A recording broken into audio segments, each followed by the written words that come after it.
Good morning, Tammy. Good morning, everyone. Hey, Sheka. Good morning, everybody. Happy Saturday. We are so excited. We just got off of a fabulous PD with Principal Sean Hurt, who gave Yes. us 8 tips of 16 that he's going to share for things that administrators need to know to support their teachers. Awesome, Principal Hurt. Thank you so much for that information. We want to welcome you guys to the Saturday PD with Sheka and Tammy of Create and Educate LLC.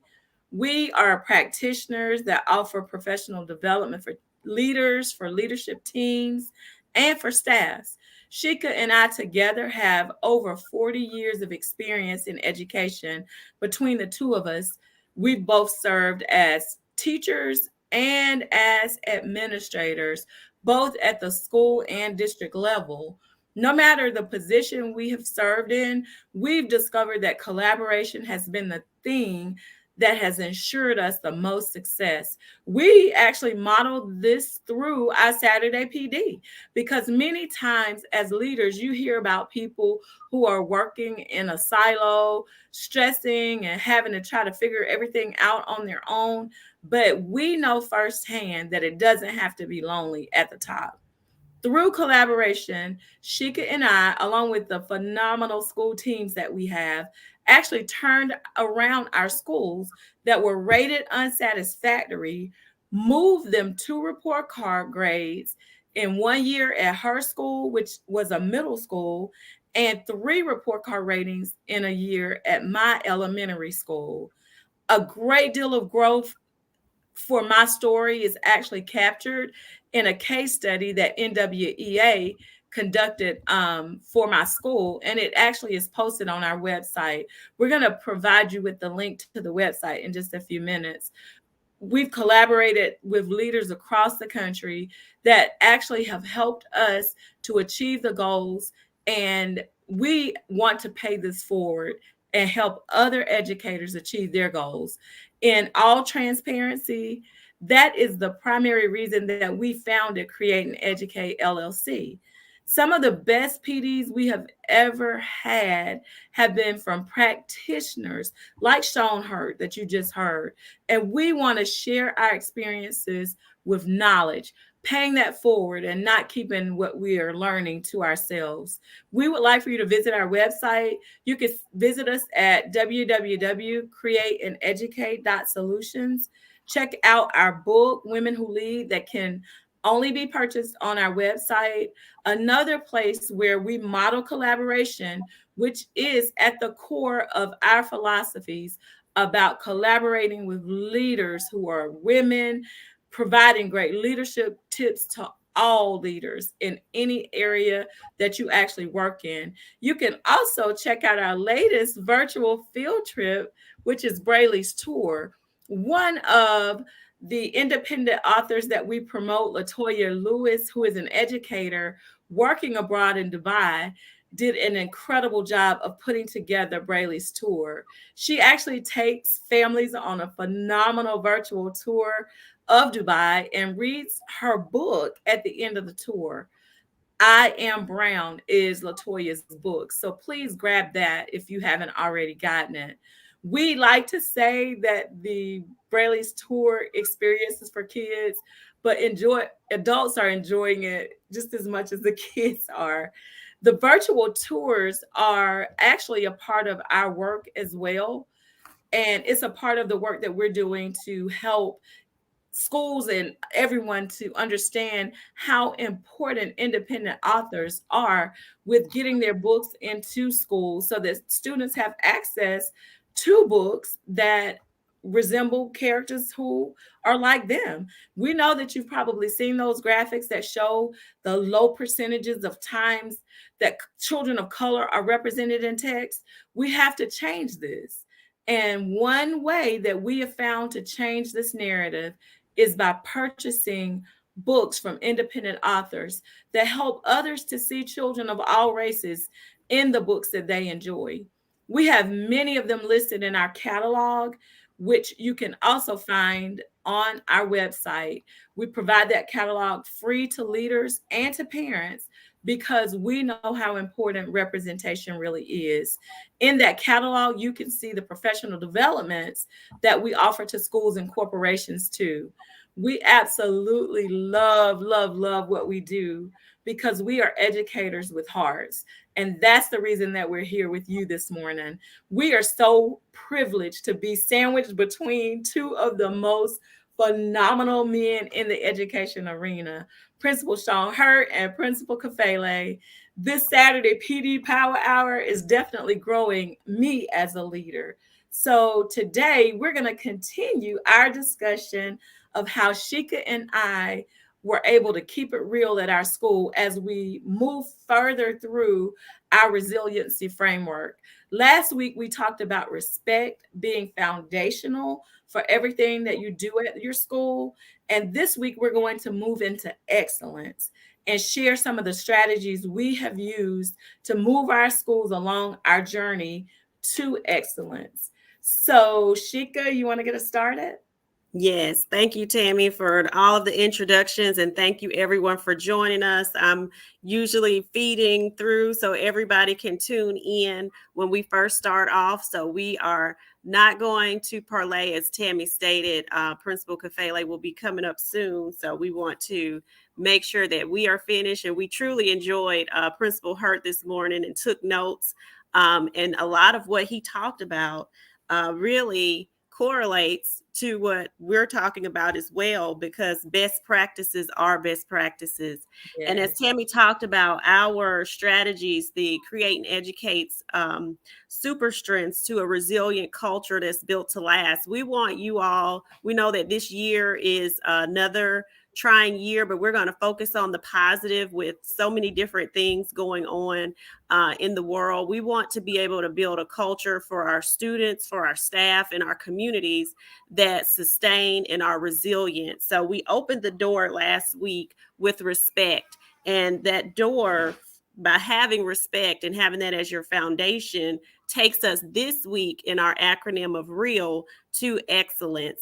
And there are several things that you can do to have those high expectations of excellence at your schools and in your organizations. So high expectations starts at the front door. Your first point of contact usually at a school is going to be that your front office staff. So you have to make sure that you've communicated to your office staff. Sometimes the first point of contact for students will be the bus driver. And then sometimes if children are car riders, that first point of contact is parents. So all of these messages about high expectations for excellence and being that first point of contact, we need to communicate those things. And I know you're probably thinking, well, how am I going to tell parents how to interact with their children? We're all here for PD. Everybody needs PD. The office staff, the bus drivers, and the parents. We're working together. We're collaborating. So that has to be the mindset. So your office staff must have great customer service when they're dealing with your teachers, your staff, your parents, and your students. Sometimes you have to make sure that that culture is starting off well, and just how you're interacting with your teachers and your staff is positive. So that high expectation has to be set by the leader in the building of what you're expecting to see and how you're expecting people to interact. Sometimes we forget about our bus drivers, and they are so important because they are the first person sometimes that children see in the morning, and they're the last person that they see from the school as they're getting off the bus. So we should provide some type of PD on the importance of greeting students and not harping on the small things with our bus drivers. A lot of times they don't get a lot of this background knowledge that we're receiving. So it's important for us to relay that to them because it's so important. And I talked also about our parents. I have my own parent story with my own daughter. My one of the counselors at her school, I'm arguing every morning with a little girl who's only 6 years old about her clothes because she wants to change clothes 2 or 3 times before we get to school because she's very particular about what she wears. She's my artist. So the counselors would see us in the parking lot, going back and forth. Miss Houston, just give her some choices. It's because she would be upset about what I was making her wear to school. So, choices was something that I had to start giving her in the morning. That came from the school counselor. I'm still an educator, but I'm also a parent. We all, again, have to collaborate and work together. So, those messages about excellence has to go starting from the office staff, bus drivers, and even to the parents, because we're the first person that the children interact with in the morning, and we don't want them to start off with a terrible day, a bad day, something little and finite ruining the day, something about some clothes ruining her day for the rest of the day. So just something as simple as choices was something that helped maintain that level of excellence being communicated. And Tammy's going to share some great strategies that she's using at her school with high expectations, where she's giving everyone a copy of the expectation guide that includes the instruction, the discipline, and the district expectations. Yeah, one of the things that we try to make sure is very common and a part of the language that is used in our school every day for teachers and for students is what the expectation is for the school. And so each morning during our morning meeting, we cover our expectations for the school wide expectations for staff and for students, because we've outlined what those are based on the PBIS system that we're using in our school. And as far as our instructional expectations go, I'm really thankful to have the coaches that I have on my staff, because we actually go through the instructional expectation guide page by page with the staff every year that we come back. We don't say, oh well, we have the same guide, but we go over that guide each year so that everybody's on the same page, and we've level set the understanding for the year, so everybody knows exactly what's expected, and we don't just hand that to them and say, well, these are the things that we're expecting. And in that guide, there is an expectation that there are anchor charts in the room. We actually share with them what that needs to look like. Here are some examples of anchor charts. Here are some suggestions for where they might go in your classroom so that the kids are best able to interact with those charts throughout the week. The other expectation that I think is very important for any school is that children understand what it is they're supposed to be learning. So it is our expectation that the standards that the teachers are working on are posted so that they're visible to the students and they know exactly what they're supposed to be working on and getting from each lesson. And those standards aren't just posted in educationese so that the evaluator coming in understands what they mean, but they're posted in a language that the kids can understand. So they know if you ask them what it is they're supposed to be working on, they can tell you this is what we're doing. So as Sheka said, expectations are super important. And I wanted to just say that Principal Hurt really hit this hard today when he was going over how having consistent expectations really is going to lead to excellence for everybody. Definitely. And a lot of times, Tammy, you talked about making sure that the children understand what the expectations are. When you are hitting that every morning in your morning meetings and reiterating that, it can't be something that we just talk about at the beginning of the year. It has to be something that is revisited. Sometimes we may have to change some things that are not working. Sometimes we have to go back to the drawing board. So, making sure that students are included in that is so important, and that they know what the expectations are, and not just the expectations, but why we're doing certain things. When you let them know, just as Principal Hurt talked about the 1.5 years of growth, if that's the growth goal for the school, then the students need to understand, well, one of our expectations for growth is that we're going to have these small group pullouts. So that's why this teacher is coming by the room to pull you out to work on these strategies, because this is your goal for the year. We want you to go from here to this point. So when students understand what you're doing, because you have set that bar of excellence, but you've included all of the stakeholders, they know why you're doing certain things, getting to that excellence is going to be so much easier. And Shika, it is so important what you are saying about making sure that we don't just get stuck with, well, these are the expectations that we set, so this is what you need to do.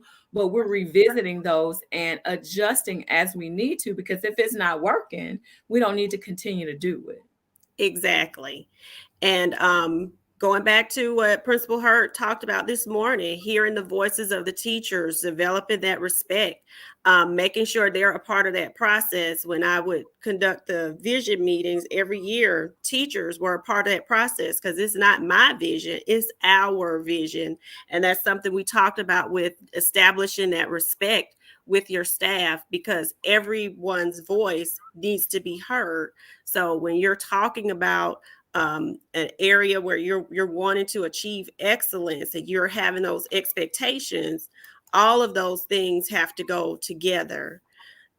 So I know that you all are, most of you, many of you have started your school years already.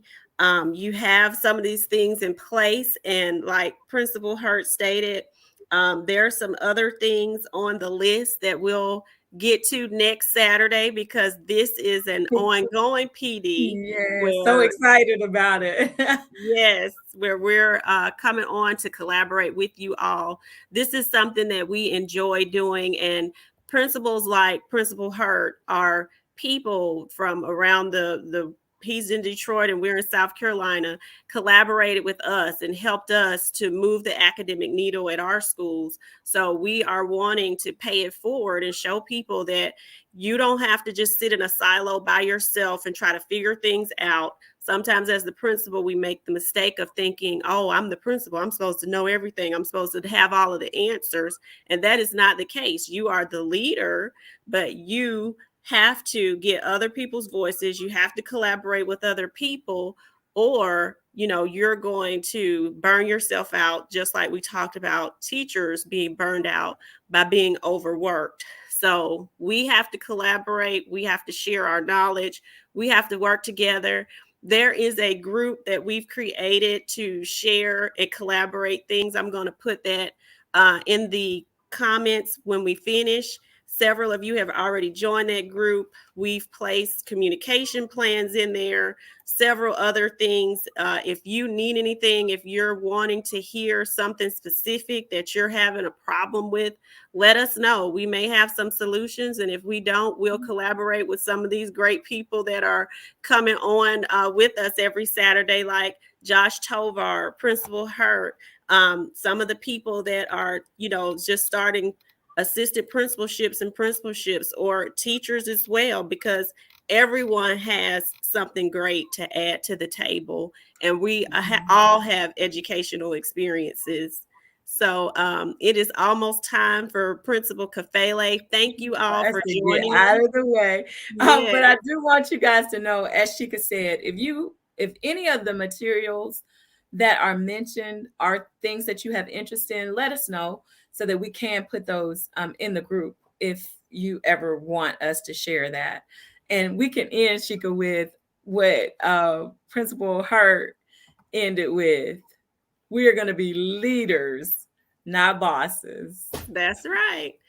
They will definitely see us out in the trenches with everybody, because we don't expect anyone to do anything that we wouldn't do ourselves first. So For thank you sure. for that knowledge, Principal Hurt, this morning. Yes, awesome job, Principal Hurt. Thank you. Yes, thank you all for joining us. Next week, we're going to move over to accountability in our REAL acronym, to make sure that you have a resilient culture that's built to last. So we hope to see you all next Saturday, same time. Thank you Yes, all. and jump on with Principal Kafele with us in just a second. Yes, thank All right, you. guys, have a good rest of your Saturday. Yes, bye bye.